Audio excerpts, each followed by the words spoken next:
प्रिय विद्यार्थियों, इस लेक्चर में हम दो प्रश्नों के बारे में चर्चा करेंगे। प्रश्न फर्स्ट, जैन धर्म भारत के सीमित क्षेत्र में प्रचार प्रसारित हुआ, लेकिन इसके बावजूद भी वर्तमान में स्थायित्व पे है। लेकिन दूसरी तरफ बौद्ध धर्म जो पूरे भारत में फैला, वो भारत में खत्म होने के कगार पे है। ऐसा क्यों हुआ? प्रश्न द्वितीय, भारत में जैन धर्म का क्या योगदान है, उसके बारे में हम चर्चा करेंगे। प्रिय विद्यार्थियों, प्रश्न फर्स्ट पे हम चर्चा करते हैं।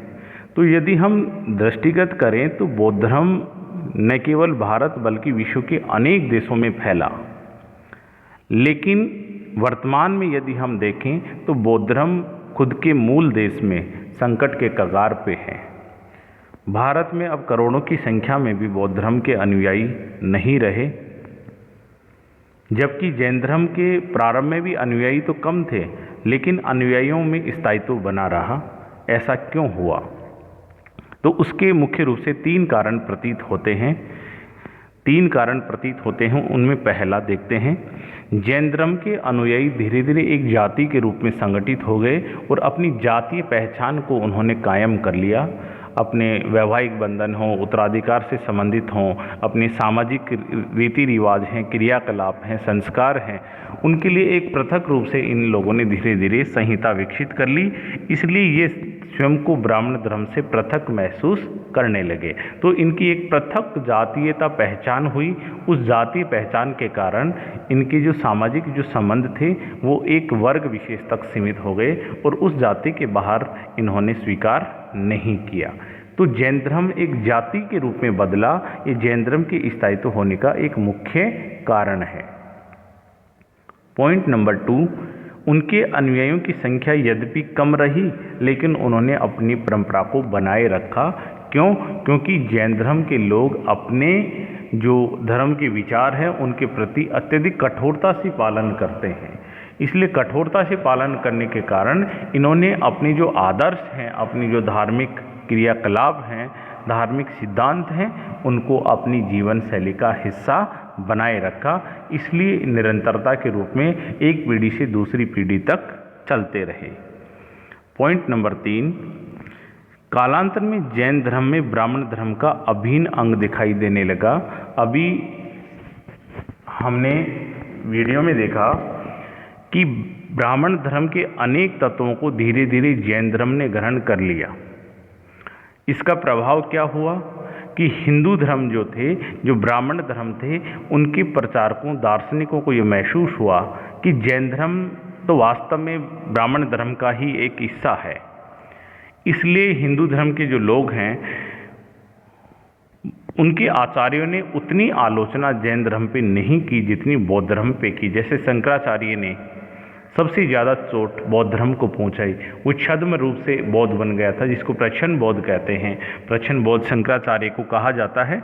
तो इस प्रकार ब्राह्मण आचार्यों ने भी जैन धर्म को ब्राह्मण धर्म के निकट महसूस किया, इसलिए जैन धर्म के ऊपर अटैक नहीं किए।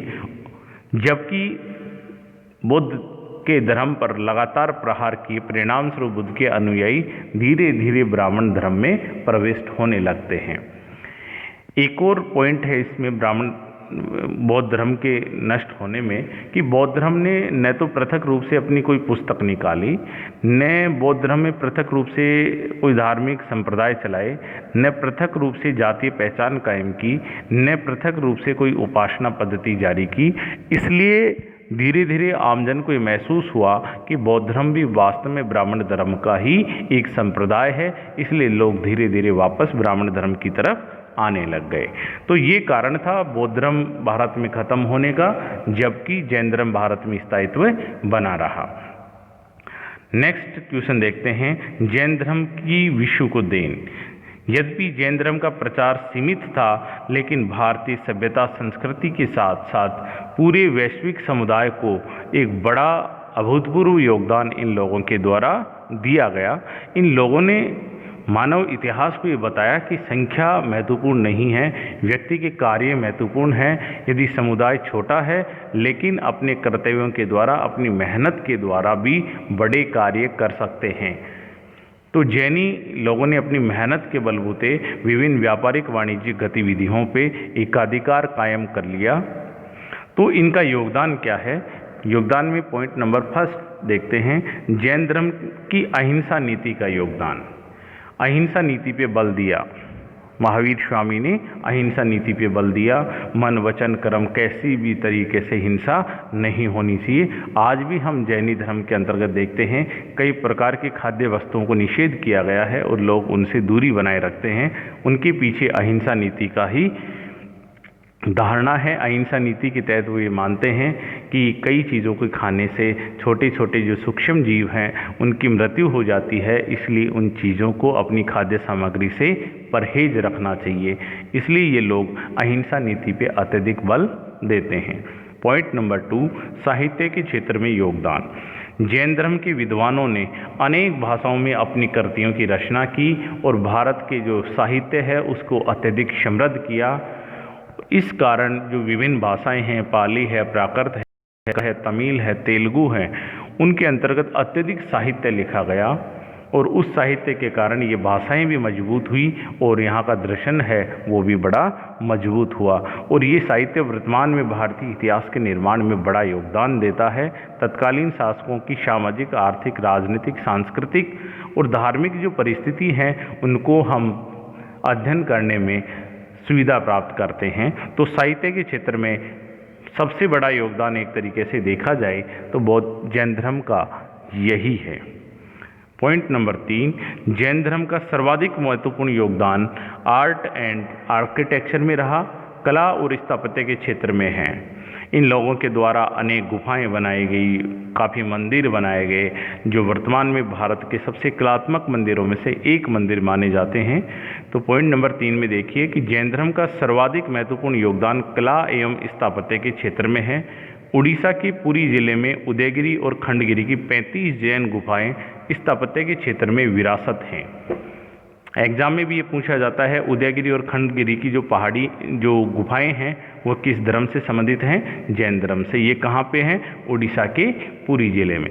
तो उड़ीसा के पुरी जिले में उदयगिरी और खंडगिरी की 35 जैन गुफाएं स्थापत्य के क्षेत्र में विरासत हैं। एलोरा में हम देख सकते हैं काफ़ी जैन गुफाएं हैं। राजस्थान में आबू पर्वत में देलवाड़ा के जैन मंदिर देखा जाए तो उनकी जो कलात्मक कटाई की जो शैली है वो वास्तव में विस्मयकारी है और तत्कालीन समय की जो कला में कितनी सूक्ष्मता थी, कितनी गहराई थी, उसको ये प्रकट करती है।